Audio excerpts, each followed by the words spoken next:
Hello, everyone, and welcome to Level the Field Leadership. My name is Dr. Rachel Gallardo, and I'm very, very excited to have our guest on today's episode because I just know that he's going to give so much information that's really going to kick us off. If this is your first time, I want to say welcome, and hopefully you get a lay of the land, and it's something that provides value for you. And if you're returning, thank you so much. Be sure to comment and subscribe so you can be notified every time we have new content posted. I do believe that having these resources available to you can help you level the field of challenges that you encounter in the work environment. Because let's face it, things are going to come up. So if we can have the tools and resources in place, then we can use those whenever we need them, right? I also believe that workplace burnout is very real, and anything we can do to reduce burnout and fatigue in our leadership roles will ultimately have a positive impact on our team. So let me just go ahead and dive right in. Lior Arussy is one of the world's leading authorities on customer experience, transformation, and change. It is also the founder of transformation firm Strativity Group. He's helped some of the world's leading brands write their next chapter in their story through the transformative process. His clients include Mercedes-Benz, Delta Airlines, Royal Caribbean Cruises, BMW, Cadillac, the Met, Thomson Reuters. I mean, all so many different industries, so much information. He's a recipient of several awards, and he's the author of 7 books, including Dare to Author. He's written over 400 articles for publications around the world, including the Harvard Business Review and a multitude of magazines, and was interviewed by MSNBC, CNBC, Bloomberg TV, The Wall Street Journal, and more. Lior, thank you. Thank you so much for your time today. I'm very excited to dive into our topics. Well, thank you very much for having me on your show, and welcome everyone. For those of you that are new, I do like to base kind of our ideas and our themes on scripture. So our scripture for today is going to be 2 Corinthians 3:12. Therefore, since we have such a hope, we are very bold. And the title of your book, I thought it was very fitting because you titled it Dare to Author. And I think sometimes leaders they are a little reluctant to be bold in that regard. Where did that title come from? What experience did you draw from to make that the title of your book? So, as you mentioned, I've been involved in the last 3 decades in over 400 corporate transformations. Some of them have been in very desperate situations, recalls and investigations, ethical issues. Some of them just changed the strategy. And there was a common thread that I saw across the board when the facts are the facts and you need to change, and yet people are fighting it. What you see is that we actually treat that with a victimhood. We immediately contract into a victimhood position, the opposite of hope, by the way. We see zero hope in the future. We see only threat. And that victimhood basically makes us cling into the old chapters of our life or our professional life, and we cannot see ourselves writing the next chapter or being part of it. So instead of being the heroes of our story, we become the victims. And hence the notion of we need to muster the courage to create new hope, and we need to muster the courage to dare to author that chapter, even if we are not the one who planned that chapter, even if it wasn't something that we intended to happen, but we need to convert it into something that we are going to lead. Yeah, I think sometimes leaders forget that whenever you're going through something, well, number one, be thankful you're going through it and that you're not stuck in it. But then also, too, challenges are usually only for a season. And so if you can navigate through that particular season of what's going on in your business or with your team, then you're going to come out stronger and more knowledgeable on the other end. You've got to navigate it while it's going on in that moment. It's true, and if I may, I would like to challenge your listeners as well, to a new definition of leadership. Leadership is doing the right thing when you don't know what the right thing is. Mm. You see, leadership is not following 5 steps that somebody wrote in a book, because those are the 5 steps that help them in their situation then, but it's not necessarily your situation today. And leadership is about mastering the ability to create hope in times of desperation, in times of cynicism, in times of not seeing the light, creating that light, and being a guide on the side with people, not being the only one that knows all the answers. So I think that we need to adapt, especially with the changes in the workplace, with the changes in employees' expectations of their relationship with the workplace. Um, we're creating hope in new territories. We are creating hope in uncharted territories. And I'll tell you one more thing. If there's one mistake that I saw leaders do, is that they mirror their manager from 30 years ago and they repeat exactly what they do. And here's a quick wake-up call for everyone. You don't use Windows 95 anymore. Why do you use the leadership operating system from 1995? Because it's exactly what we do. And we're trying to find recipes when in reality, leadership is doing the right thing when you don't know what the right thing is.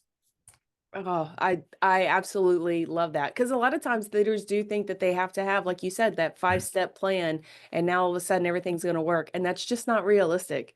The It, it, situation is different, the industry is different, and what may have worked for that particular person 5 years ago, you can't apply the same principles because it's a completely different world now than it was 5 years ago. it's absolutely true. And you know, Rachel, do a quick search on Amazon with the word leadership, and you'll see a whole slew of books. Leadership is a circus because they work at Cirque du Soleil. Leadership is a navy because I was a captain or admiral on the ship. Leadership is cleaning the floors because I worked at like guys. Leadership is us fully engaged right now, looking at the other people, creating purpose, creating hope, and every situation is very different. So Yeah. I think that people are seeking this type of recipe that doesn't really exist. Yeah, I agree. I agree. So in reviewing a couple things and just kind of looking at your background and things like that, you've actually been noted as being a leading authority on the quote customer experience. Why should this be a primary focus for leaders? Why should we be super focused on the customer experience? As I mentioned, we dealt with a wide variety of transformations, which were very threatening to the employees and the leaders that were in those organizations. And what we found out is that the one common denominator that can connect people together, that can bring them together to join forces and to do something great is focusing on the customer. Because the customer is the reason why we're all here. The customer is the one who's paying our bills. And more than that, the ability to make an impact and create value for customers, tap into the power that we do have as opposed to the power we don't have. We all want to be needed. We all want to feel that we have a purpose. We all want to feel that we can help other people and impact other people. And that's exactly what the focus on the customer is all about. It's the ability to rally everyone. Instead of looking at the enemy across the hall, let's focus on the people we can make a difference in. And I have to tell you, um, in our company, we have done a lot of employee engagement studies, and there are a lot of discussions about what motivates employees and so on and so forth. And people are like, let's buy them more merch, let's do some happy hours, and so on and so forth. You know what? The two main drivers to employee engagement is I understand the power I have to make a difference on customers, and I have the tools and authority to get that job done. These are the two things. Don't try to be their babysitter. Don't try to be their mothers. Don't try to be their free merch supplier. Just give them a good sense of purpose and the tools to go get it done, and you'll see your people doing things. I have to tell you, I've had so many CEOs turning to me after a project we've done. It's like, I didn't know my employees can perform like that. I said, yes. And then ask yourself how many obstacles you put in front of them so they restricted their performance as opposed to rising up to the best performance they can. So I'm saying customer experience is important because we can rally everyone and rise up to the opportunity and to the occasion. And it's because also that people rise up to the better version of their performance when there is a recipient who needs them. So let's use that. Yeah, I'm glad you mentioned that point about make sure people have the resources to, do their job, but then also that component of just getting out of the way. For people that have been listening to this show long enough, they know that one of my biggest pet peeves is somebody that micromanages. It's like if you don't trust your team to do their job, you either A, have to do some self-reflection on yourself because you're not communicating properly, you're not giving them the resources, or B, you've got the wrong person in place. And so you need to put some sort of, improvement plan in place, or maybe you need to change your recruiting structures, or something else needs to be done differently. But if you're not going to trust the people that are on your team, why are they there? Rachel, let's build up on what you just said, because I want to call. I mean, beginning of the year, I want to call people to challenge their own paradigms and old stuff, and I want to raise two paradigms that people were raised on, were taught for years, and are deeply seated in their convictions, and that's why they don't give that. First one: if you want to do it right, do it yourself. How many of you believe in this because that's what your manager told you in the moment of frustration, and today it's deeply seated as a paradigm, as a conviction, and you are doing it? That's example number one. Rethink your conviction in this. Next one: trust and verify. I'm calling a BS on this. There is no trust and verify, because you cannot say white and black. No, if you trust, you don't need to go and verify all the time, because the moment you verify, you took the trust away. So these are examples of old paradigms, what I call management operating system 1995, that we still have deeply seated, deeply convicted. And that's what managers go to and tell people, yeah, I trust you. No, you don't. Mm-hmm. Mm-hmm. And here's the interesting thing that can connect the whole thing. The word responsibility means response ability, the ability to respond. Your job as a leader is to check that whatever opportunity or challenge you put in front of your employees, they have the ability to respond, which is both the understanding what's the purpose of it, the standards of performance, and the practice to actually feel confident to perform that. Mm. Oh, I love that. I love that. I mean, that right there, it's worth its weight in gold. We could say, okay, see you later, and we'll and be done. But we're not, because I have more questions. I have more things I want to talk about. So on your website, you do mention the Gen AI customer. Can you share with everybody what that is and why leaders should be focused on this dynamic? I mean, AI is definitely a hot button topic. If you're listening to this right now, it is 2025, in January of 2025, and AI is a really big deal. So, what is the Gen AI customer? Why do leaders need to be mindful of this? What can we do to prepare ourselves for what's coming? So it's fascinating, because the whole world is fascinated with how AI is going to change the job descriptions and the job roles and everything else, when in reality, the biggest change that's going to happen is on the customer side. So in the last decade or so, we have empowered our customers with more and more tools that they can do things on their own. We used to go, Rachel, to the doctor, and the doctor will prescribe whatever after the diagnosis, and we'll say, thank you very much. Today, ask the doctors what happens. They're about to provide a diagnosis, and the patient will say, no, no, sir, don't worry about it. I already diagnosed myself on Google. I just found this pharmacy in Guadalajara, Mexico. Do you think they're a good source? And the doctor's like, are you serious? Seriously? I mean, so we've had what I call the knowledge empowerment, where we gave them a lot of knowledge. Then we gave them the service empowerment, where we gave them the ability to do them and run their own services online. And then we gave them the sharing empowerment, where the 200 million content creators are out there. Who's New York Times? Who's Wall Street Journal anymore? Then the gig empowerment came, where the estimated budget for the gig economy is $1.8 trillion by 2030. So slowly but surely, we empower the customers with more and more and more tools to be themselves and to run their life.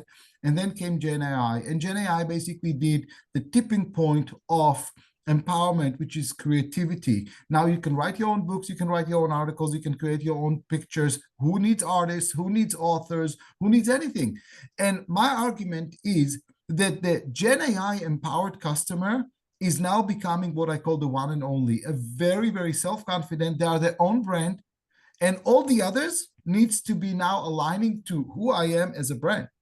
So the Gen AI customer is so empowered to a point that they don't see vendors or brands as important to them, but rather as serving them in a very, very different way. So it's changing the ground rules between brands that used to service customers. Now the customers becomes the brands, and they're saying, you're going to serve me as a toolkit, but not as a final destination. I'm the final destination. I am the brand. So Gen AI literally cemented that mindset after a decade of empowerment, of knowledge and service and capabilities. And we are looking at the customer, and I call this the fourth generation of customer engagement. It's no longer a segment. It's no longer a one size fits all. It's the one and only. Hmm. Hmm. Now, some people don't like this dirty word that you keep throwing around, which is the word change. And you will have people that will just completely outright resist it. So, what do you say to these individuals who maybe are afraid of change or just simply don't want to change? You know, our business has been running just fine. Why should I do anything differently? What do you say to these individuals? So, first of all, change is going to happen with or without you. So it's not even a question. I'm sorry if I'm going to take the tough position for a moment.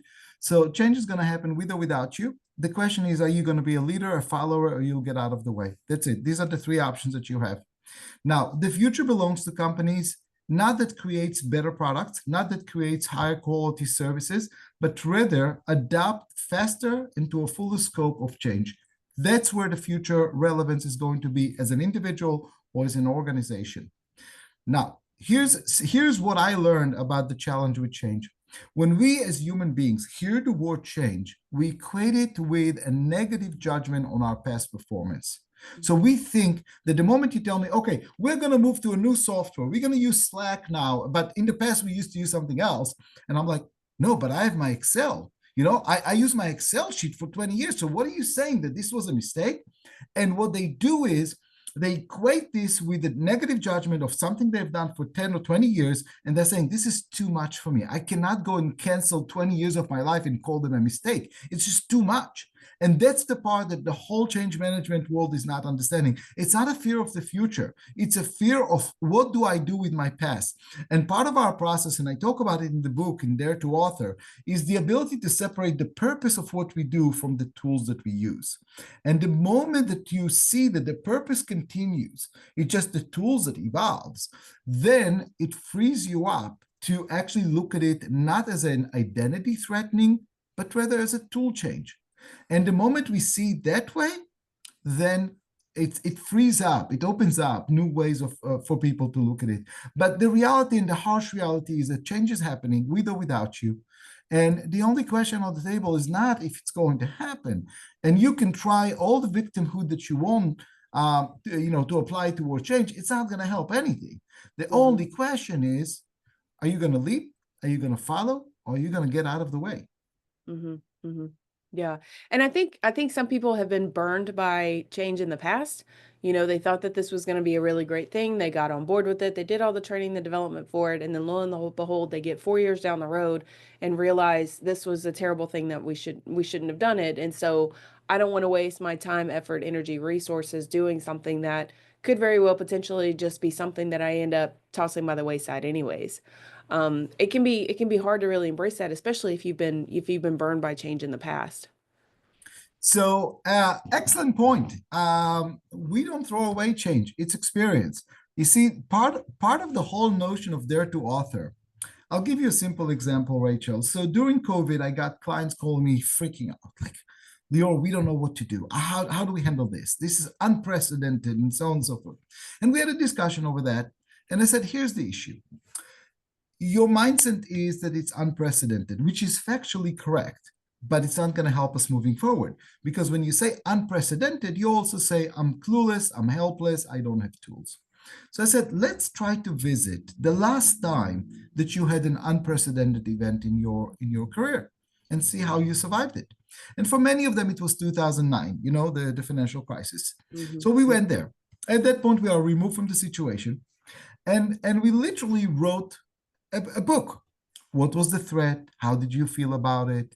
Um, who were the villains? Who were the victims? Who was the hero? What was your superpower? What were your new insights? What did you learn about yourself? What values came to life? What values disappointed you were disappointed that you didn't live by? And by the end of it, we had a conclusion that says, this is how I handle unprecedented events. These are my tools, these are my values, and so on and so forth. And then I said, now go and use this for this event. And you mhm, saw them flourishing.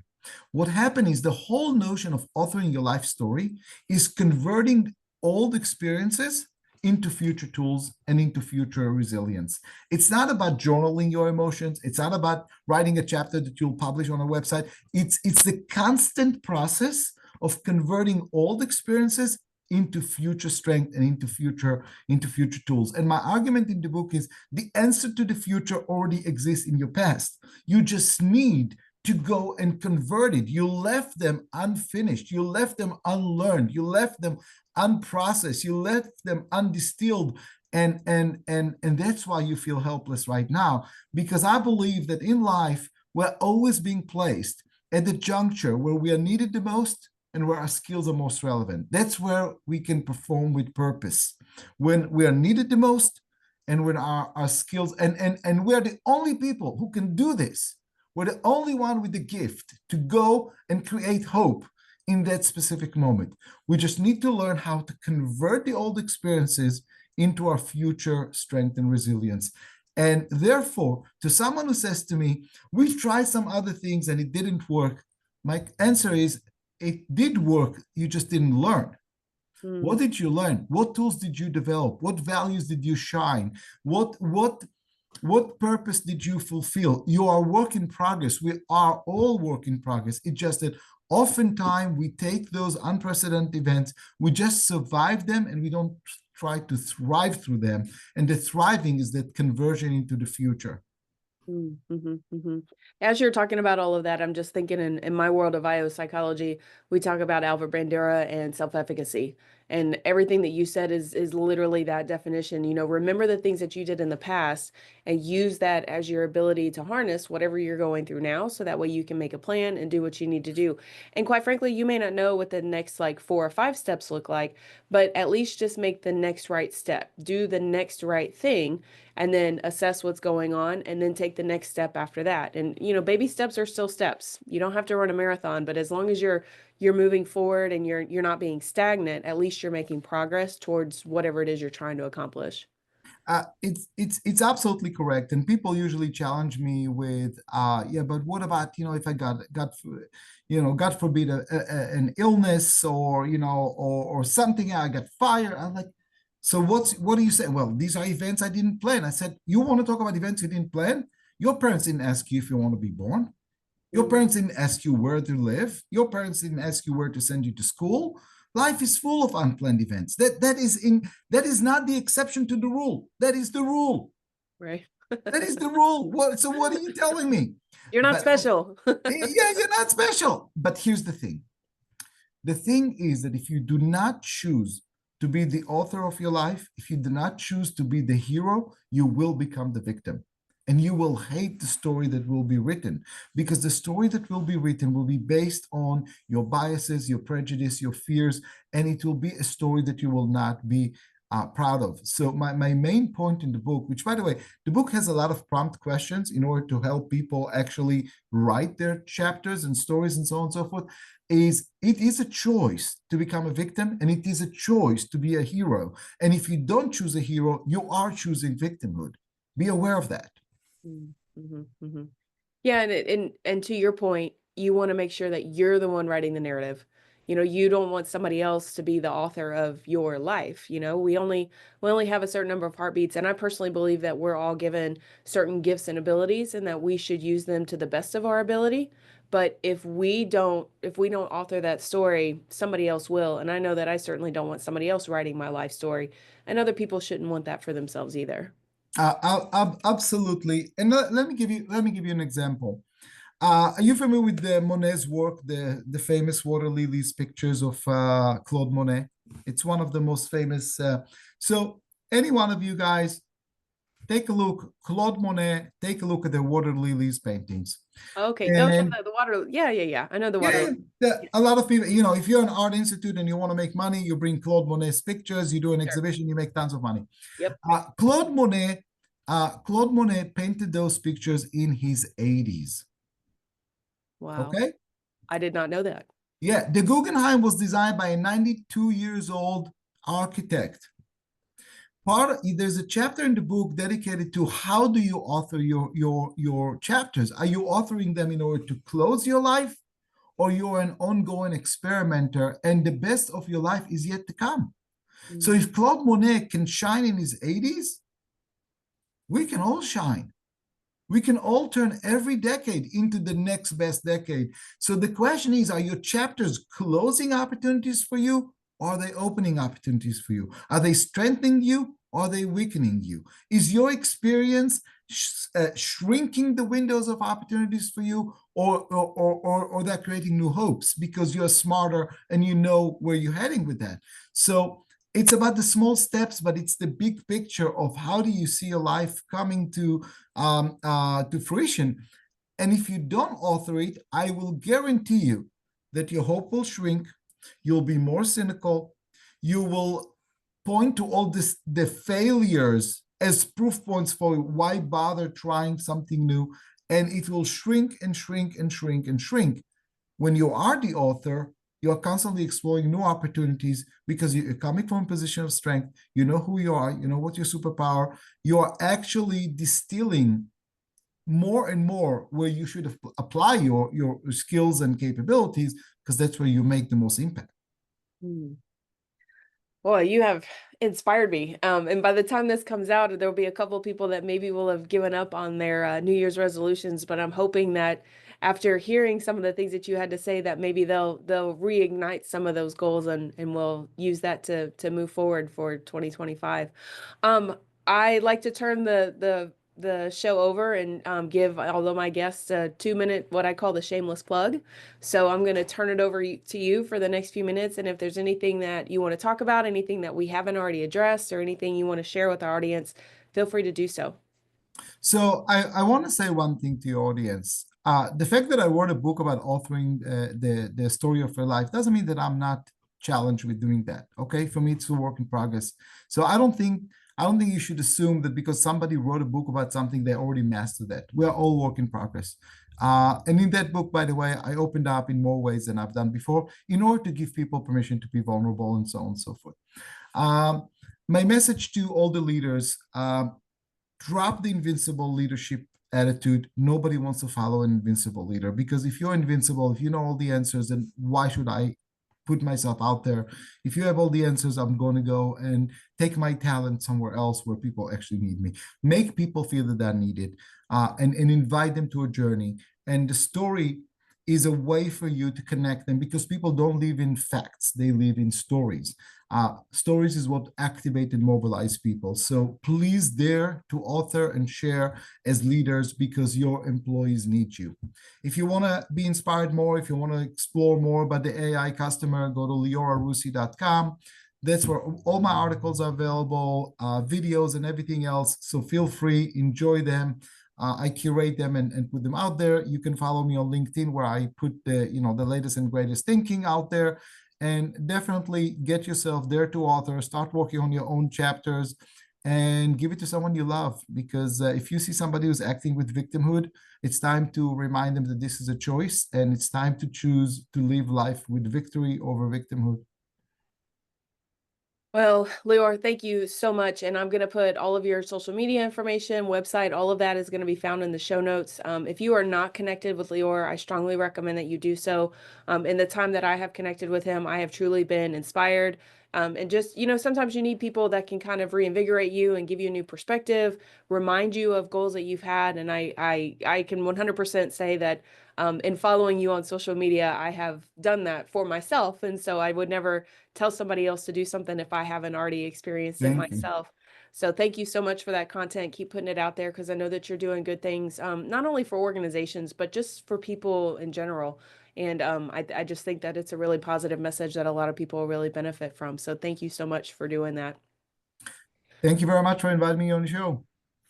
Well, if you liked what you heard, make sure you hit the subscribe button so that way you can know when new content is going to come out. Share this episode with somebody who you know could benefit from the information. You can tag Lior, you can tag me, and whenever you share, and you tag, you bring these individuals into these spaces that you're learning and growing from. So feel free to do that, so that way we can support you on your journey as well. And remember, you are made to be a leader right where you are, wherever you are leading. The things that we talked about today can help develop the roots of your leadership so you can weather any storm. Take care of yourself, take care of your team. You can 1000% do this. And until next time.